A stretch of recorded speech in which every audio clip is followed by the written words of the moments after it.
धन्यवाद अध्यक्ष महोदय। मेरे ध्यान आकर्षण की सूचना का विषय इस प्रकार से है।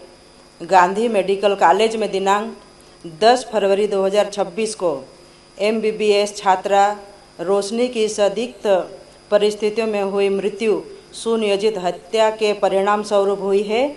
छात्रा हॉस्टल के ग्राउंड फ्लोर पर रहती थी। उसका शव तीसरी मंजिल पर पाया गया है। मृतक के सिर एवं मुंह पर चोट के निशान पाए गए हैं। वॉशरूम साफ पाया गया। वहाँ की फिनाइल की बाटलें पाई गई है। मृतिका के शरीर के कपड़े पर एसिड के निशान नहीं पाए गए हैं, बल्कि उसके मुंह पर हत्या के बाद एसिड डाला जाना दर्शित हो रहा है। मृत्यु की सूचना परिवारजनों को समय पर नहीं दी और बिना उनकी उपस्थिति में उसे पोस्टमार्टम कर दिया गया है। अभी तक किसी के विरुद्ध कोई भी ठोस कार्रवाई या कठोर कार्रवाई नहीं की गई है। इस गंभीर प्रकरण की अब तक समुचित एवं निष्पक्ष जांच पुलिस द्वारा नहीं की गई है। मेडिकल कॉलेज के छात्र द्वारा प्रदर्शन भी किया गया है। प्रकरण में अभी तक किसी के विरुद्ध कोई कठोर या ठोस कार्रवाई नहीं होने से मेडिकल कॉलेज के छात्र एवं परिवारों में असंतोष व्यक्त है। बैठिए मंत्री जी।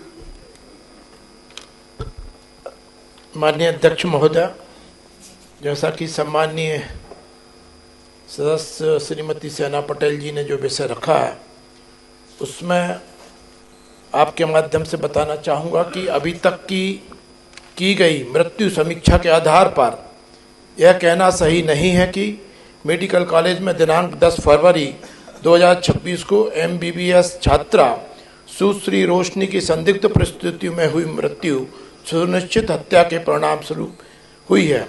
प्राप्त जानकारी के अनुसार छात्रा मृतिका सुश्री रोशनी कलेश उम्र 19 वर्ष वास्तव में C183 BDA कॉलोनी कोफिसा भोपाल स्थित विजय राठौर के निजी पेइंग गेस्ट हॉस्टल में किराए से रह रही थी।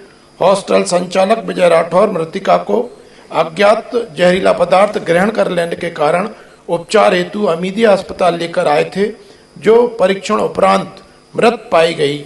मृत्यु की सूचना पर थाना कोफिसा में मर्ग क्रमांक 4/26 धारा 194 BNSS पंजीबद्ध कर जांच में लिया गया है।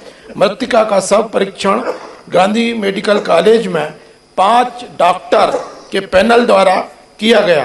प्राप्त PM रिपोर्ट में मृत्यु के संबंध में death was due to peritonitis and shock as result of corrosive poisoning अर्थात संचारक विषाक्तता के परिणाम स्वरूप पेरिटोनाइटिस और सदमे के कारण मृत्यु निष्कर्ष दिया गया है। मृतिका के सिर में कोई चोट नहीं पाई गई तथा चेहरे पर संचारक के कारण चोट जैसे निशान का भी निष्कर्ष दिया गया है। मर्ग जांच के दौरान मृतिका के मोबाइल फोन की जांच राज्य साइबर फोरेंसिक लैब भोपाल से परीक्षण उपरांत प्राप्त जांच रिपोर्ट में मृतिका द्वारा मृत्यु पूर्व स्वयं के मोबाइल में व्हाट्सएप में स्वयं को अपनी MBBS पाठ्यक्रम की पढ़ाई समझ न आने के कारण मानसिक तनाव में आत्महत्या करने वाली बातें लिखी हैं। घटना स्थल पर लगे CCTV कैमरे की वीडियो फुटेज में मृतिका अकेले तीसरी मंजिल पर जाती हुई दिखाई दे रही है। फुटेज की DVR राज्य साइबर फोरेंसिक लैब भोपाल जांच हेतु भेजी गई है। मृतिका तीसरी मंजिल स्थित कॉमन बाथरूम जिसका दरवाजा अंदर से बंद पाया गया। राज्य को हॉस्टल संचालक विजय राठौर ने हॉस्टल में निवासरत अन्य छात्राओं की मदद से तोड़कर मृतिका को बाहर निकाला तथा उपचार हेतु अस्पताल पहुंचे थे। बाथरूम के अंदर फिनाइल की बोतल तथा बाथरूम के बाहर एक बोतल एसिड की गंध युक्त जिसमें अल्प मात्रा में एसिड पाया गया को भी जब्त किया गया है। सब परीक्षण के दौरान चिकित्सकों द्वारा सुरक्षित कर प्रदाय किए गए बिसरा वेजिनल स्लाइड स्वभाव, घटनास्थल से मिली फिनाइल एसिड की बोतल को जांच हेतु RFSL भोपाल भेजा गया है। मर्ग जांच में उक्त साक्ष्यों के आधार पर पढ़ाई के तनाव में मृतका द्वारा आत्महत्या करना प्रतीत होता है एवं अभी तक हत्या का कोई साक्ष्य नहीं पाया गया है। यह कहना सही नहीं है। इस पूरे प्रकरण की जांच पुलिस द्वारा नहीं की गई है। वास्तविकता यह है कि पुलिस द्वारा सूचना प्राप्त होते ही तत्काल मर्ग पंजीकृत कर जांच में लिया गया तथा सहायक पुलिस आयुक्त के नेतृत्व में विशेष जांच दल गठन किया गया है। यह भी सही नहीं है कि मृत्यु की सूचना परिवारजन को समय पर नहीं दी और उनकी अनुपस्थिति में पोस्टमार्टम करा दिया गया। वास्तविकता यह है कि मृतिका के परिजनों की उपस्थिति में कार्रवाई पश्चात 5 डॉक्टर के पैनल द्वारा पोस्टमार्टम किया गया है तथा मर्ग जांच सूक्ष्मता से की जाकर परिजनों को न्याय प्रदान किया जा रहा है। यह कहना भी सही नहीं है कि इस उत्पन्न स्थिति से नागरिकों में रोष एवं असंतोष व्याप्त है। श्रीमती सेना जी, 2 पूरक प्रश्न आप पूछ सकते हैं जी। एक राजन मंडलोई जी इसके बाद पूछ सकते हैं। जी अध्यक्ष महोदय, मैं पूरक प्रश्न ये पूछना चाहूँगी कि माननीय अध्यक्ष महोदय, इस रोशनी कॉलेज की इस घटना की क्या CBI जांच होगी? मैं मांग करती हूँ कि इनकी CBI जांच होनी चाहिए। और जो पोस्टमार्टम की बात कही जा रही माननीय मंत्री जी के द्वारा, वह गलत है। परिवार वालों को इस घटना के बारे में पता नहीं है। वो तो सुबह पहुँचे हैं यहाँ पे। परिवार वालों को बिना बताए पोस्टमार्टम कर दिया गया है और उसके पश्चात जो भी उच्च स्तरीय जांच CBI की मांग करती हूँ और जो भी दोषी होगा उसके ऊपर FIR दर्ज हो, ऐसी मैं मांग करती हूँ। और मैं ये भी चाहूँगी कि इस प्रकार की घटना हर मेडिकल कॉलेजों में होती है, तो आगे से ऐसी कोई घटना ना हो, इसलिए ये जो दोषी है उसके ऊपर सख्ती से सख्ती कार्रवाई हो, ऐसी मैं मांग करती हूँ। अगर ऐसा नहीं हुआ तो मैं ये बोलना चाहूँगी कि हमारा आदिवासी समाज पूरी तरह से उग्र आंदोलन करेंगे, ऐसा मैं बोलना चाह रही हूँ। माननीय मंत्री जी। माननीय सभापति महोदय, जैसा कि मैंने पूर्व में भी कहा कि ये कहना उचित नहीं है कि परिवार को सूचना नहीं थी। जो पंचनामा बनाया गया है उसमें उनके परिवार के सदस्यों के हस्ताक्षर हैं, उनके पिताश्री के हैं, उनकी माताजी के हैं। उनकी माताजी की उपस्थिति में ही उनको पहचान किया गया था और माताजी की उपस्थिति में ही, चूँकि एक महिला के शव परीक्षण के दौरान महिला का ही होना आवश्यक होता है, तो उनकी माताजी वहाँ पर थी और 5 डॉक्टरों के पैनल ने ये PM किया है, इसलिए कोई गुंजाइश इसमें नहीं बचती है। जहाँ तक माननीय सदस्य जी ने कहा उसके बारे में मैं निवेदन करना चाहूँगा कि SIT गठित की गई है और आपको बताते हुए ये भी संतोष है कि इस SIT में जो तीनों सदस्य हैं वो महिला हैं। श्रीमती अंकिता खारकर ACP सहायक पुलिस आयुक्त हैं, श्रीमती भूपेंद्र कौर संधू थाना प्रभारी हैं, उपनिरीक्षक आरती धुर्वे जी हैं। तीनों महिलाओं की एक SIT गठित की गई है। तो ये पूरे निष्पक्षता के साथ में, पूरी तत्परता के साथ में इसकी जांच SIT कर रही है और मैं समझता हूं कि निश्चित रूप से जो प्रारंभिक साक्ष्य मिले हैं उसके आधार पर मैंने बात पहले भी रखी है।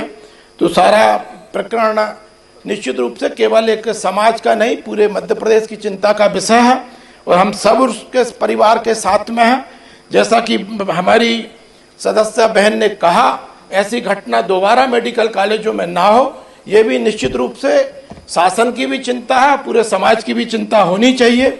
चूँकि उस छात्रा को ज़्यादा समय नहीं हुआ था, नवंबर में एडमिशन में हुआ और फरवरी में ये घटना हो गई।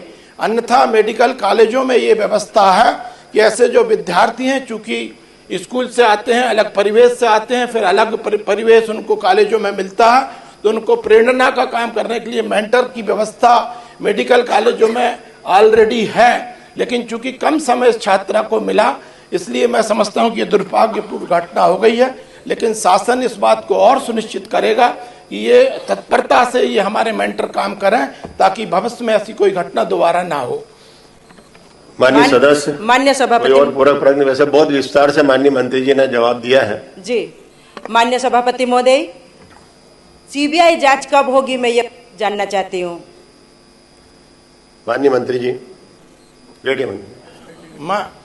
माननीय सभापति महोदय, जैसे कि इसमें प्रारंभिक साक्ष्य जो मिले हैं वो स्पष्ट हैं और एसआईटी गठित तो मैं नहीं समझता कि इसमें एसआईटी सक्षम नहीं है। एसआईटी सक्षम है और वो इस प्रकरण को निश्चित रूप से दूध का दूध और पानी का पानी करने में सक्षम है, तो पर्याप्त है।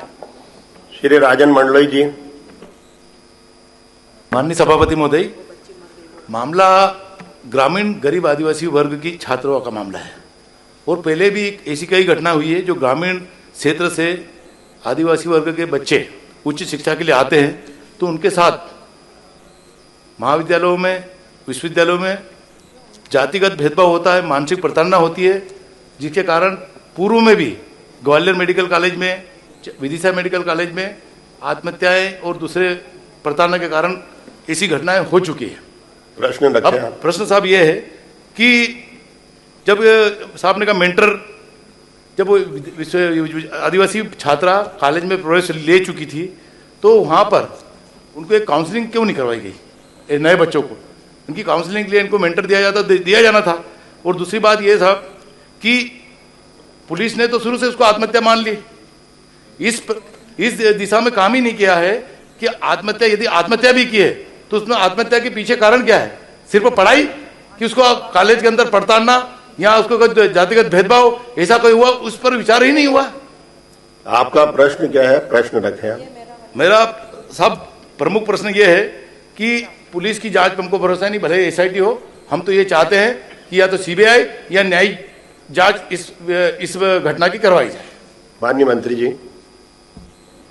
अन्य सभापति महोदय, माननीय सदस्य की चिंता निश्चित रूप से उचित है, परंतु कुछ बातों से मैं असहमति व्यक्त करता हूं और मैं अपना स्वयं का उदाहरण भी देना चाहूँगा कि मैं एक छोटे से गांव में एक साधारण से परिवार से निकल के, एक गांव से निकल के जब इंजीनियरिंग कॉलेज में गया था, हिंदी मीडियम का छात्र था, मुझे को भी बहुत चुनौतियों का सामना करना पड़ा था निश्चित रूप से।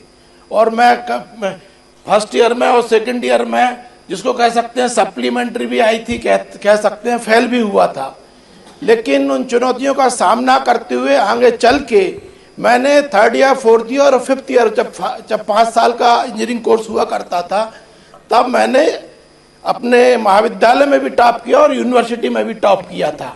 और उसके लिए आपको ये जो आपने विषय उठाया उसके बारे में बड़ी विनम्रता पूर्वक कहना चाहता हूँ। मैं भी ओबीसी वर्ग से आता हूँ, लेकिन मेरे जो गुरुजन रहे महाविद्यालय में, निश्चित रूप से वो विभिन्न जातियों के थे, हर जाति के थे, उच्च जाति थे और अन्य आरक्षित जातियों के भी थे, लेकिन सबका स्नेह और प्रेम मुझे मिला है। तो हर विषय को हम ऐसा जोड़ दें, ये मैं समझता हूँ कि समाज, वृद्ध समाज के लिए उचित नहीं है।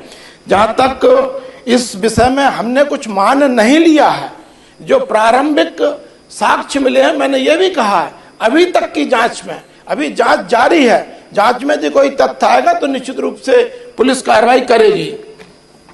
सर, श्री ब्रजेंद्र प्रताप सिंह जी। माननीय अध्यक्ष महोदय। साहब, जिस प्रकार से मंत्री जी ने उनकी कॉलेज लाइफ की बात बताई, मैं खुद भी जीएसआईटीएस से बीई किया है और वहां पर मैं खुद भी इलेक्ट्रॉनिक्स में इंस्टीट्यूशन में डिग्री की, वहां क्या प्रताड़ना किस प्रकार से होती है, इससे आपसे ज्यादा हम गुजरे हैं। आप ये जो स्टोरी बता रहे हो इस प्रकार नहीं, आप वास्तविक रूप से बताए मेडिकल इंजीनियरिंग कॉलेज में किस प्रकार के जातिगत भेदभाव होते हैं, आप नहीं जानते हो। आज भी यदि बच्चों का अलग से एक दल बना दिया जाए जिसमें एसटी के छात्रों, विधायक दल और छात्रों से जाकर संपर्क करेंगे तो सामने बहुत सारी बातें आएगी। तो मोदी जी को यूजीसी बिल लाने की जरूरत नहीं पड़ती। यूजीसी के बिल जो लाए आपकी सरकार ने, केंद्र की सरकार ने, वो इसी कारण लाए हैं कि महाविद्यालयों के अंदर जातिगत भेदभाव होता है। मैं हमारी शर्त ये है कि आप जो आत्महत्या को बता रहे हैं तो हम सोचते हैं कि जो पीछे गए हैं भाई, वहां मानसिक जातिगत या कोई प्रताड़ना या और कोई कारण रहे, इसकी जांच भी पुलिस ने करना चाहिए, तो वो करी नहीं है, सीधा आत्महत्या घोषित कर दी है, इसलिए हम उनकी जांच पे भरोसा नहीं है। आप न्यायिक जांच या सीबीआई जांच करवाइए। एसआईटी गठित हो गई है। आपका प्रश्न का वैसे बहुत विस्तार से माननीय मंत्री जी ने जवाब दिया है। माननीय माननीय अध्यक्ष महोदय, सभापति महोदय, ये बड़ा महत्वपूर्ण है कि कई हॉस्टल के अंदर इस प्रकार की पूर्व में घटना प्रदेश में हुई है। और रोशनी जो एक अलीराजपुर जिले से एक आदिवासी परिवार की थी, उनका परिवार और सबका कहना है, बच्चों उसकी साथ की सहेलियों का, कि मेधावी छात्र थी। जब पढ़ने में इतनी मेधावी थी तो फिर कैसे वो आत्महत्या कर सकती है? और रहती थी वो प्रथम मंजिल पे, तीसरी मंजिल पे जाके। चौथी बात, माननीय सभापति महोदय, मंत्री जी को संज्ञान में लाना चाहता हूं कि उसके निशान शरीर पे है। जब किसी गाल दबाता, कोई जोर से करता, जब नीले निशान पड़ते माननीय, तो क्या उस मृतका ने, लड़की ने, बहन ने क्या खुद ही ने अपने हाथ गाल दबाए? ये तथ्य छुपाए जा रहे हैं। उस लड़की के साथ बलात्कार हुआ माननीय अध्यक्ष महोदय। और क्या है, क्या इसमें एसआईटी इन तथ्यों पे जांच करेगी? कब तक करेगी? क्या समय सीमा रहेगी? नहीं तो मालूम पड़ा जांच है तो 5 साल हो जाते, नहीं होती। उसको, उस लड़की को, उसको कब न्याय मिलेगा? उस आदिवासी परिवार के, उसके माँ बाप आज सुबह मेरे घर पर रो रहे थे। माननीय नेता प्रतिनिधि, आप उनकी भावनाएं नहीं समझेंगे? अभी माननीय सभापति में मैं आपके माध्यम से चाहता हूं, मैं आपके माध्यम चाहता हूं, कब तक होगी ये बता दें माननीय मंत्री जी। माननीय सभापति महोदय, हमारे संवेदनशील नेता प्रतिपक्ष जी की चिंता से निश्चित रूप से शासन भी सहमत है। और उन्होंने जो समय अवधि की बात कही है, निश्चित रूप से न्याय समय अवधि में हो तो ही उसको हम न्याय कहेंगे। तो मैं सदन को आपके माध्यम से और नेता प्रतिपक्ष जी को भी यह आश्वस्त करता हूं कि 3 माह के अंदर हम एसआईटी की जांच कर लेंगे।